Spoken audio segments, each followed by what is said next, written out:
An immense amount of pain was being caused by this poor cow's foot, and this was the reason why. Today we're taking a look back and seeing how she is now. And I won't let it rush when I see you dance, and the moment comes when I fall and time goes slow.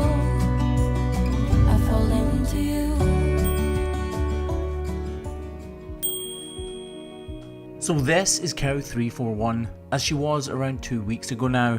As you can see, she could barely bring herself to even touch the ground. So we got her into our trusty KVK crush, lifted her foot into the air, and hoped that whatever the problem was nice and obvious. Unfortunately, that wasn't the case. Her feet looked pretty much perfect. So we used these hoof testers to exert pressure so we could discover and understand where the problem was. As we closed the hoof nippers around this outside claw, she reacted, letting us know where the problem was. But when we got our grinder out, it still definitely was anything but obvious. My suspicions lay with the small black dot you can see in the yellow portion of her toe, right at the tip of my knife there. But it wasn't just that simple. I tried removing slithers of hoof horn with this razor sharp knife, and tried, but to no avail. Eventually though, we did make some headway, and this was the result.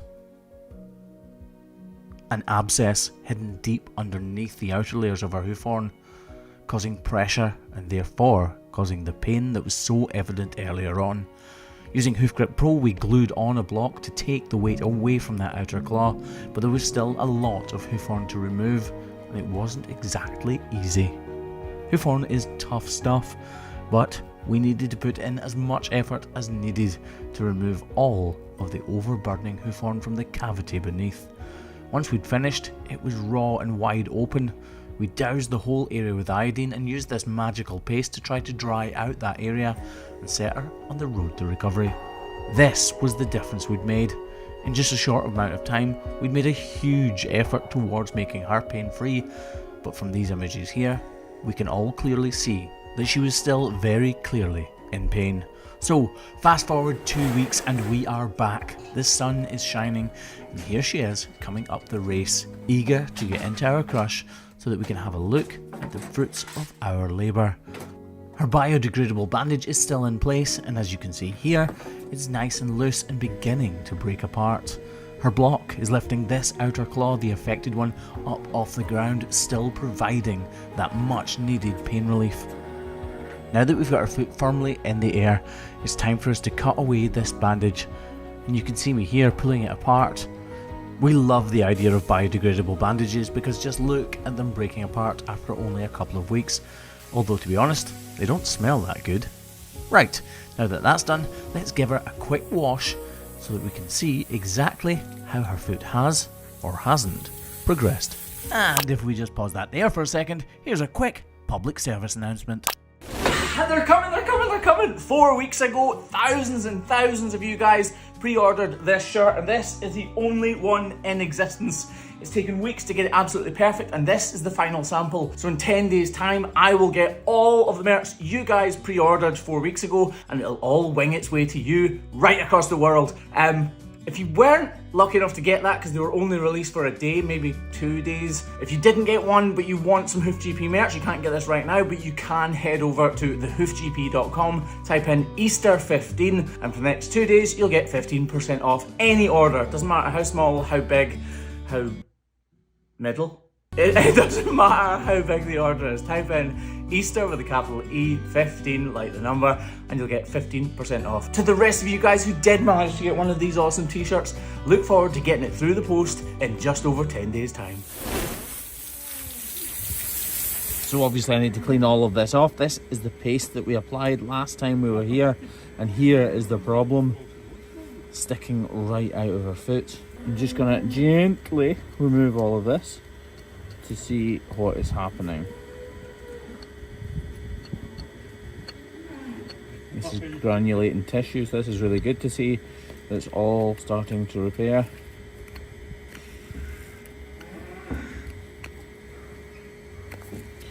That's actually in layers though, so I'm just going to take that top little layer off.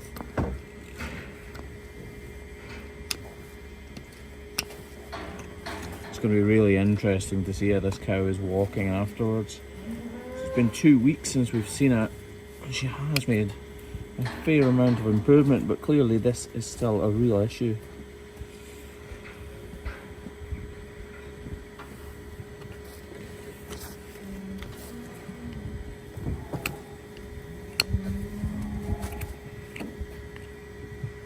So if we push this out the way, we can actually see that there is still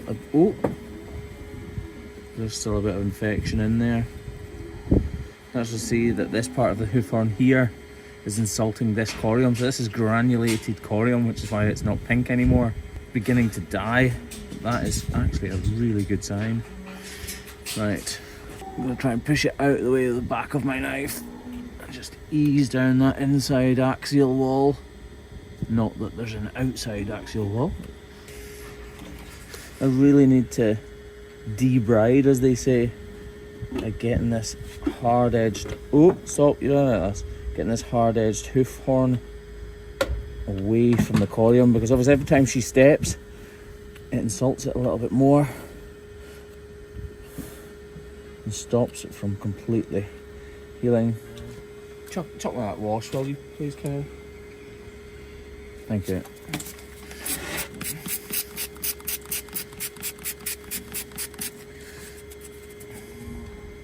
Can rub it gently just to kind of massage and get all of that stuff off so we can see it more clearly. You can see this block is actually still in fantastic shape. It's almost full height, so we're not going to change that, and Hoof Grip Pro, as always, is doing a good job of keeping it in place. There's no chance of this falling off. There's a little bit of hoof horn there I need to remove. You can actually see it behind my fingernail.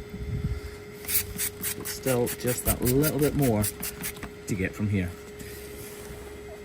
Just try and tease that soft tissue out of the way. Okay.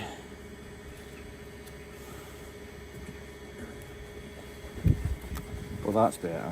Using the hook of a knife's getting in, because there's obviously a back to the hook of my knife, so I can protect that soft tissue, but get the rest of it out of the way. So far, so good. What we've managed to achieve in just under 2 weeks is fantastic, and I'm really, really happy with it. Lovely. No matter how good a result first seems, hoof trimmers like me are always holding our breaths so as not to tempt fate. I'm struggling for words, but I'm really happy with that. As happy as I am with the results of this trim, you can never count your chickens too soon. Well, you can see this is actually tracking up a little bit, look. I didn't think it was going to, but it obviously is. Luckily for me though, in this instance, I'm able to let go of my breath, because this crack turns out to be nothing untoward. Despite a good result, this cow's foot definitely hasn't healed fully yet, so we rewrap it and take a look back at how she was 2 weeks ago. We didn't know exactly what was wrong, but the symptoms were obvious for every single one of us. Fast forward 2 weeks to today, and this is how she's walking now. Confidently, almost pain-free, and with a much brighter future than she had just a couple of weeks ago. Thanks for watching the Hoof GP, folks. Make sure you've subscribed if you haven't already.